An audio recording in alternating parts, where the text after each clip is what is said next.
I have filmed this video 3 times. This was the first attempt, and after I spent about an hour and a half filming, I loaded up the footage to edit and realized the entire second half of what I shot was completely out of focus. Awesome. It went back in focus just in time to show you the finished result. It came out well in the end, after I struggled through a long, ugly phase, and I was looking forward to talking about that, so it was extra frustrating to find the footage all screwed up. I set things back up right away because I really needed to get this done, and things are always better the second time around anyways, right? Well, not always. The painting itself was okay. This is the reference, by the way. I wanted something really simple that I hopefully wouldn't obsess over too hard, and found this random landscape photo on Pinterest. It's a blurry photo, though, so maybe that's why this was doomed from the start. Even though the second painting turned out okay in the end, because it's winter and I'm in northern Vermont, the sun literally sets at 4:20 in the afternoon, and my lighting situation is already not that great. The whole thing needed a lot of editing to correct, and on top of that, about halfway through, I was just really over this painting.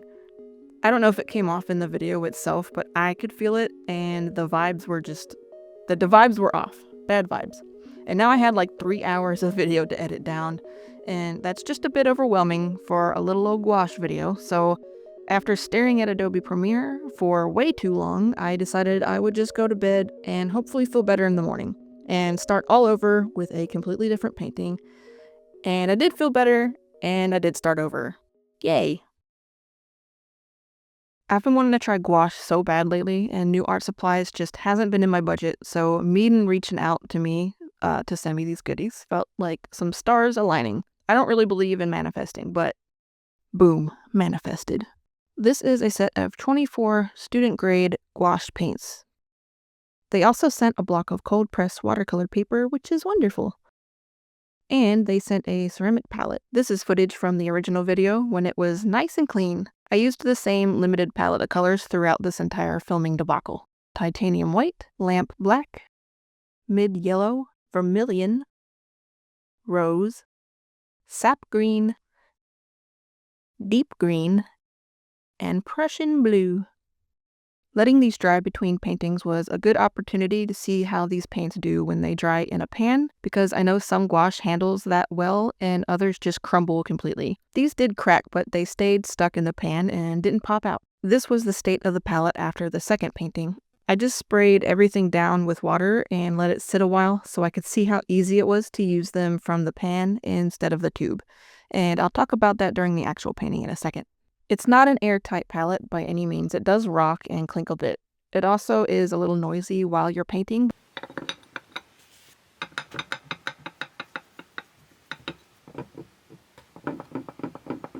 But I found a way to mitigate that, and I'll show you in a minute. I swatched the colors pretty much the second I got these and was genuinely impressed with how opaque they were, because they are student grade, but you can see how well they cover the pen lines I made with a micron pen.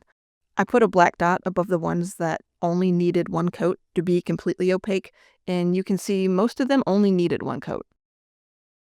I've only ever used one professional grade gouache, and that's my Winsor & Newton titanium white, I think it is. I'll have to double check that, but I'm pretty sure it's titanium white. So I was able to compare it to Meeden's white, and you can see that the Winsor & Newton is much brighter and a little more opaque, but Meeden's white's still pretty good. Something else I think is notable is that Meeden gives you the light fastness and pigment information on these, which is pretty rare info to get in a student grade paint set, so that's a plus. It's also on the tubes, but it's really tiny and hard to read, so I'd keep the box. Gouache has been way trickier for me to get used to than I thought it would be, but after that first larger painting, I did a little batch of small ones just to get used to playing with color and try to get a handle on the layering. And I did start to get a little more comfortable, so I'm going to stick with painting small this time. I liked this one the best, so I'm going to try another version of this one, just in a more panoramic kind of size. It's easy to forget that you can cut your paper down into any weird sizes you want, so here's your reminder.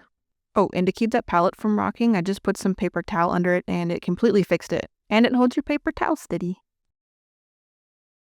So, for the most part, people do use gouache right out of the tube, but they're essentially opaque watercolors and can be re-wet. So, I generously sprayed these down before I set everything up to film and let them sit, and didn't really have any problems using it this way. I definitely prefer them right out of the tube, but you have options. Gouache is kind of like if watercolor and acrylic had a baby.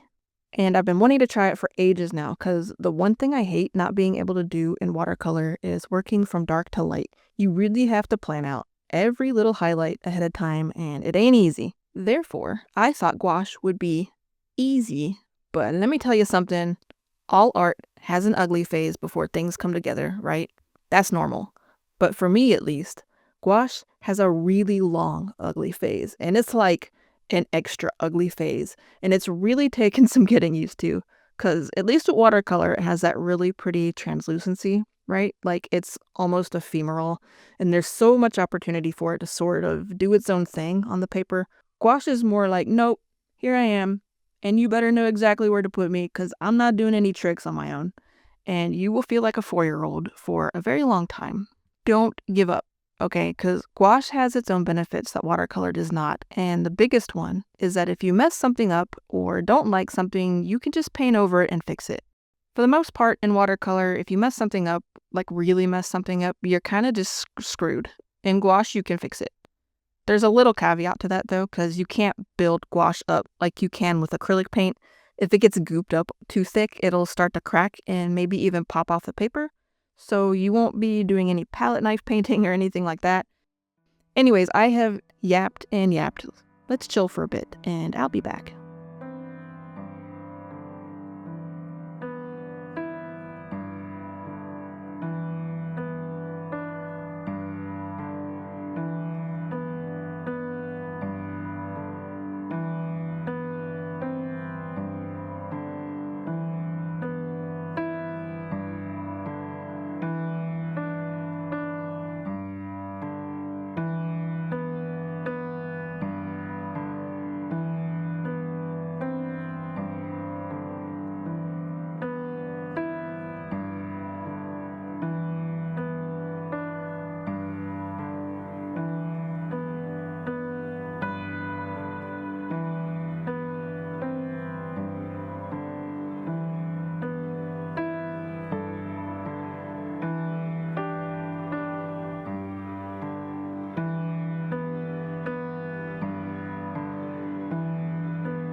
Okay, let's gently come on back.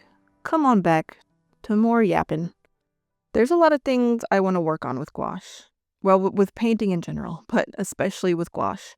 One being, I don't know what it is, but I have such a hard time playing with color, and anyone who knows me in real life would be shocked and confused by that, but I do. And I want to work on that. I really like an impressionistic style with gouache, so I think maybe I need to get back to my art student roots and study the greats, as they say. I've probably not done that since undergrad, like 20 years ago or so. So that is homework item number one. Another thing I've noticed with my paintings is I'm being a little too arbitrary. Like if I pick up one color to pop in somewhere, I tend to start damming it all over the place and making a busy mess instead of being more intentional with it. And that made me think of a fun exercise that I want to try in another video where I limit the number of total paint strokes I'm allowed to use for the entire painting. Like maybe one painting I limit to 500 paint strokes, which sounds like a lot, but I promise you it isn't. And then maybe I do another with 200 strokes, 100 strokes. What if I'm only allowed to use like 20 strokes? That could be interesting. Anywho, I know I only have one professional gray gouache to compare it to, but I'm really enjoying this set from Meeden. For something that's supposed to be student grade, these feel really nice.